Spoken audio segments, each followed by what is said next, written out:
जय हिंद सभी को। आज का जो हमारा टॉपिक रहेगा वो रहेगा new pension scheme.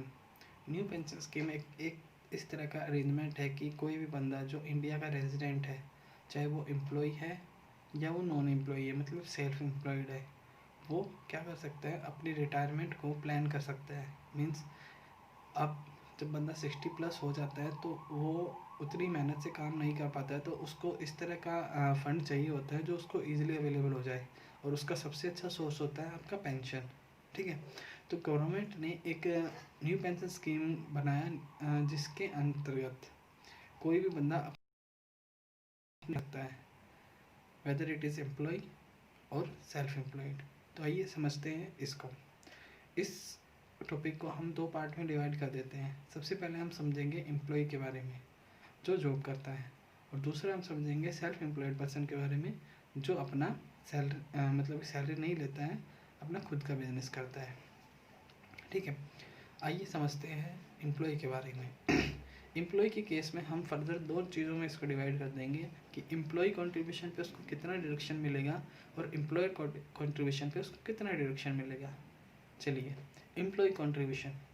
Employ contribution का उसको डिडक्शन मिलेगा उसकी ग्रॉस टोटल इनकम से। ग्रॉस टोटल इनकम से उसको डिडक्शन मिलेगा 10% ऑफ सैलरी, और सैलरी में इंक्लूड किया जाएगा आपका basic salary plus DA।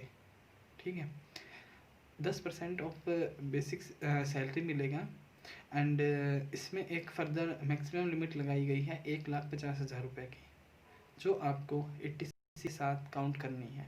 That means अगर आपकी 80 में 1,20,000 रुपये आप कहीं से डिडक्शन अपनी LIC वगैरह का डिडक्शन क्लेम कर रहे हो, तो आप NPS का मैक्सिमम 30,000 रुपये ही अपना क्लेम कर सकते हो, इरिस्पेक्टिव ऑफ डैट कि आपका 10% 50,000 बन रहा है या फिर 1,00,000 बन रहा है। हाँ, अगर आपका 10% 20,000 बन रहा है तो आप 20,000 ही क्लेम कर सकते हो।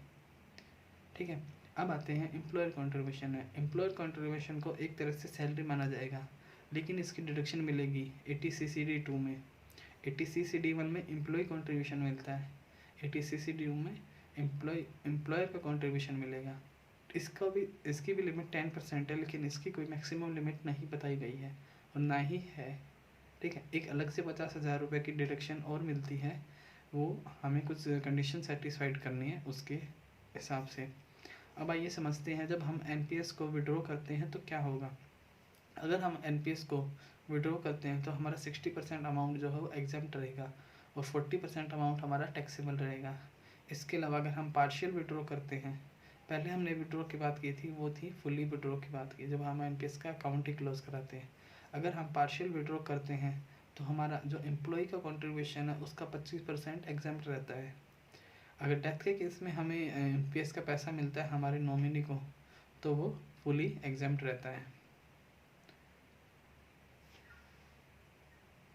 और हाँ, एक बात, अगर सेंट्रल गवर्नमेंट का बंदा है, एम्प्लॉय है, तो उसको 10% की जगह 14% का डिडक्शन मिलता है। आइए अब हम समझते हैं सेल्फ एम्प्लॉयड पर्सन के बारे में। सेल्फ एम्प्लॉयड पर्सन को उसकी ग्रॉस टोटल इनकम का 20% की डिडक्शन मिलेगी, subject to maximum limit of 1,50,000 long with 80C। वही 80C वाली लिमिट रहेगी आपकी।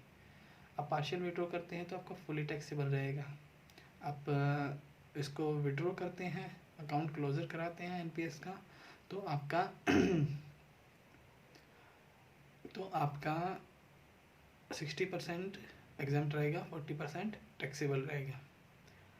डेथ के केस में इधर भी आपको फुली एग्जाम्प्ट होगा, मतलब जो हमारे नॉमिनी होंगे उसको। अब आइए समझते हैं हम NPS ट्रस्ट के बारे में। NPS ट्रस्ट की जो भी इनकम होगी वो फुली एग्जाम्प्ट रहती है। NPS ट्रस्ट का कभी कोई TDS नहीं कटेगा, NPS ट्रस्ट पे कभी STT नहीं लगेगा। NPS ट्रस्ट को जो डिविडेंड मिलेगा, उस डिविडेंड पर जो कंपनी डिविडेंड पे कर रही है उसको DDT पे करने की ज़रूरत नहीं है। अगर हम सुपर एनुएशन फंड से, सुपर एनुएशन एक LIC का फंड होता है, सुपर एनुएशन फंड से विड्रॉ करके NPS में पैसा लगाते हैं तो तो माना जाएगा कि आपका विड्रॉ नहीं हुआ है सुपर एनुएशन फंड से। और अगर हम NPS से पैसा विड्रॉ करके एन्युटी प्लान में लगाते हैं तो भी यही माना जाएगा कि NPS से पैसा विड्रॉ नहीं हुआ है।